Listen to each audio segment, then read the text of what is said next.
Mapaghimala ang imahe ni Our Lady of Namakpakan sa bayan ng Luna, kaya dinarayo ng mga deboto mula pa sa iba't ibang lugar. Nakalagak ang imahe ni Apo Bakit sa St. Catherine of Alexandria Parish Church.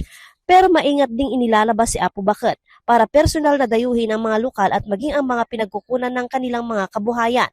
Kamakailan, idinaos ang patanaw kini Apo Bakit, tinamakpakan, itibaybay. Patanaw o salitang Iloko ng ibig sabihin ay pasilip o pagtanaw ng inang berhen sa karagatan.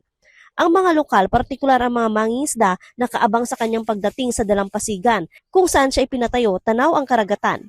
Gapenta tinagan na ket namakpakan, isong tinapanunot mi ket noanya dagiti makaited iti kanen dagiti tattao adda nga makaited ti kanen dagiti tattao ket masapul nga agbalin nga paset iti debosyon.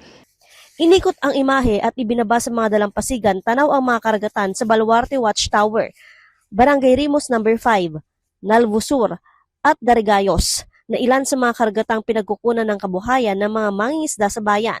Hindi lang daw ito pasasalamat, kundi paghingi na rin ng gabay sa inang berhen para sa ligtas na pagpapalaot ng mga mangingisda. Dito'y baybay. Siyempre, dati Luna, kat coastal area, nagadado dagitay mangalap dito'y.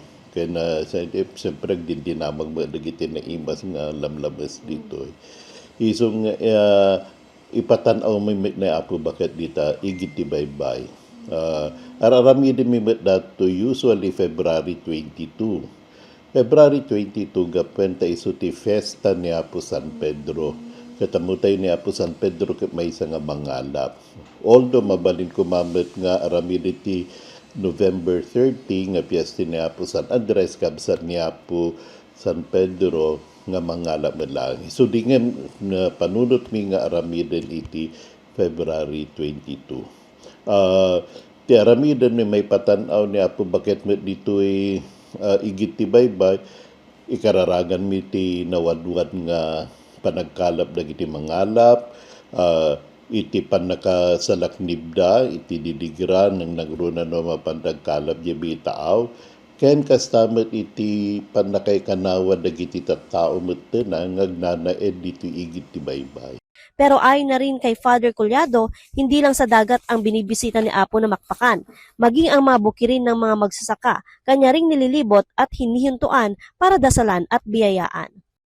Kadagiti taltalon, arami din mi usually dati ket no June, no di irubat dagiti tattao ti agtalon, so ipan mi ni Apo Bakit kadagiti madu-madu mga lugar dito'y parokya digiti for agricultural lands. Agkararag kami ijay kiti bindisyonan mi dagiti manalon, bindisyonan mi dagiti bunubunda kenda dumapay. Joan Punsoy, Balitang Solid North.